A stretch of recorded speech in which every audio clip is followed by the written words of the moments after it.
नमस्कार, दिन भर की बड़ी खबरों में आपका स्वागत है। मैं हूं आपके साथ आराधना। आज इस बुलेटिन में बात होगी एनडीए और इंडिया की तरफ से सरकार बनाने की कोशिश की, नरेंद्र मोदी के प्रधानमंत्री पद से इस्तीफे की, देखेंगे नीतीश और नायडू के एनडीए छोड़ने के संकेतों को, एनडीए में पड़ी बड़ी फूट को, जानेंगे 2 सीट से चुनाव जीतने वाले राहुल किस सीट से देंगे इस्तीफा, और बुलेटिन के आखिर में बात केजरीवाल को कोर्ट से मिली राहत की। लेकिन दिन भर की तमाम बड़ी खबरों से पहले एक नजर आज की सुर्खियों पर। महाराष्ट्र के डिप्टी सीएम देवेंद्र फडणवीस ने की इस्तीफे की पेशकश, लोकसभा चुनाव में मिली हार की ली जिम्मेदारी। 9 जून को एक बार फिर मुख्यमंत्री पद की शपथ लेंगे सिक्किम के मुख्यमंत्री प्रेम सिंह तमांग, प्रचंड जीत के लिए जनता का किया आभार। जयराम रमेश ने पीएम मोदी के प्रस्ताव पत्र पर बोला हमला, कहा यह प्रस्ताव फर्जीवाड़े की पराकाष्ठा है जिसे हमारे देश की जनता ने नकार दिया। अब अचानक उन्होंने उसमें जान फूंकने की कोशिश की है। शेयर बाजार में दमदार रहा कारोबार, 2303 अंकों की तेजी के साथ 74,382 पर बंद हुआ सेंसेक्स, तो 735 अंकों की तेजी के साथ 22,620 पर बंद हुआ निफ्टी। ये तो थी सुर्खियां। अब बात आज की सबसे बड़ी खबर की। लोकसभा चुनावों के परिणाम आने के बाद अब नई सरकार बनाने की तैयारियां तेज हो गई हैं। आज एनडीए और इंडिया दोनों की ही बैठक हुई। एनडीए की बैठक में पीएम मोदी को गठबंधन का नेता भी चुन लिया गया, तो इंडिया की तरफ से भी सरकार बनाने की कोशिश तेज हो गई है। तो कौन सा गठबंधन मारेगा बाजी, देखिए ये रिपोर्ट। लोकसभा चुनावों के परिणाम सामने आने के बाद अब सभी की नजरें दिल्ली पर लगी हुई हैं। आज दिल्ली में दिन भर गहमा गहमी का माहौल रहा। सभी दलों के दिग्गज नेता आज दिल्ली पहुंचे और अपने अपने गठबंधन सहयोगियों के साथ बैठक की।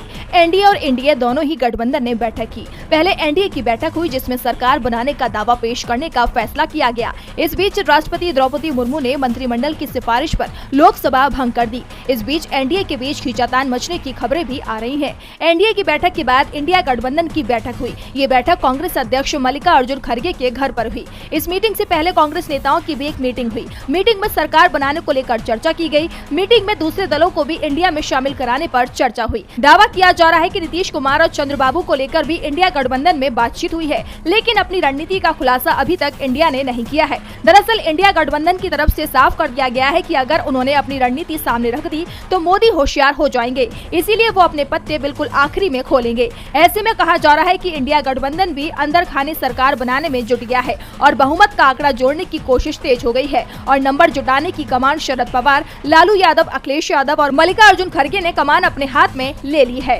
फिलहाल मामला 50-50 का दिखाई दे रहा है, लेकिन एक बात तो साफ हो गई है कि चुनाव में सबसे बड़ा झटका बीजेपी और पीएम मोदी की छवि को लगा है। चुनावों के परिणाम में बीजेपी के हिस्से हार आई है। इसके बाद पीएम मोदी राष्ट्रपति भवन पहुंचे और अपने पद से इस्तीफा दे दिया। तो क्यों देना पड़ा पीएम को इस्तीफा, देखिए ये रिपोर्ट। 18वीं लोकसभा चुनाव के नतीजे जब से सामने आए हैं तभी से बीजेपी के अंदर अफरा तफरी मची हुई है, क्योंकि बीजेपी लगातार 400 पार का नारा दे रही थी। अब उसी पार्टी को जनता ने 240 पर ही सिमटा दिया है, जो बहुमत के आंकड़े से 32 सीट कम है। एक तरफ नई सरकार के गठन को लेकर चर्चाएं चल रही हैं, तो वहीं इस बीच प्रधानमंत्री नरेंद्र मोदी ने अपने पद से इस्तीफा दे दिया है। दरअसल बुधवार को मोदी सरकार के केंद्रीय मंत्रिमंडल की आखिरी बैठक हुई। ये बैठक दिल्ली में स्थित प्रधानमंत्री के आवास पर हुई, जिसके बाद पीएम मोदी राष्ट्रपति द्रौपदी मुर्मू से मिलने राष्ट्रपति भवन पहुंचे। उन्होंने अपना इस्तीफा सौंप दिया। बताते चलें कि बुधवार शाम राष्ट्रपति द्रौपदी मुर्मू पीएम मोदी और उनके कैबिनेट मंत्री को विदाई भोज देंगी। इस भोज की तैयारियां पहले से ही हो चुकी हैं। रात 8 बजे से राष्ट्रपति भवन में इसका आयोजन होगा, जहां राष्ट्रपति मोदी सरकार और उनके मंत्रिमंडल को फेयरवेल देंगी। आपको बता दें कि 17वीं लोकसभा का कार्यकाल 16 जून 2024 को पूरा हो रहा है। तब तक पीएम मोदी ही कार्यवाहक प्रधानमंत्री के रूप में कार्यरत रहेंगे और 16 जून से पहले नई सरकार का गठन हो जाएगा। नरेंद्र मोदी तीसरी बार पीएम बनने की कोशिश में जुटे हुए हैं, लेकिन इस बार मामला आसान नहीं दिख रहा। विरोधी गठबंधन इंडिया उनके साथ खेल करने की कोशिश में जुट गया है।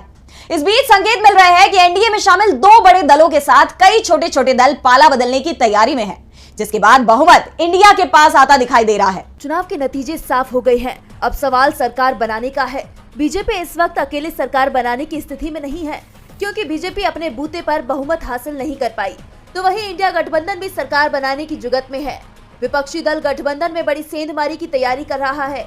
दरअसल इंडिया गठबंधन ने एनडीए के प्रमुख घटक दल टीडीपी और जेडीयू को अपने पाले में करने की बड़ी योजना बनाई है। नीतीश कुमार एनडीए की बैठक में शामिल हुए हैं। बीजेपी के दिग्गज नेताओं के साथ उन्होंने मुलाकात भी की है, लेकिन नीतीश के मन में कुछ और चल रहा है। नीतीश कुमार अब कांग्रेस के करीब आने की कोशिश में जुट गए हैं। कांग्रेस ने भी नीतीश को लेकर अपना रुख नरम कर लिया है। ऐसे में नीतीश के प्रस्ताव को भी कांग्रेस ने स्वीकार कर लिया है।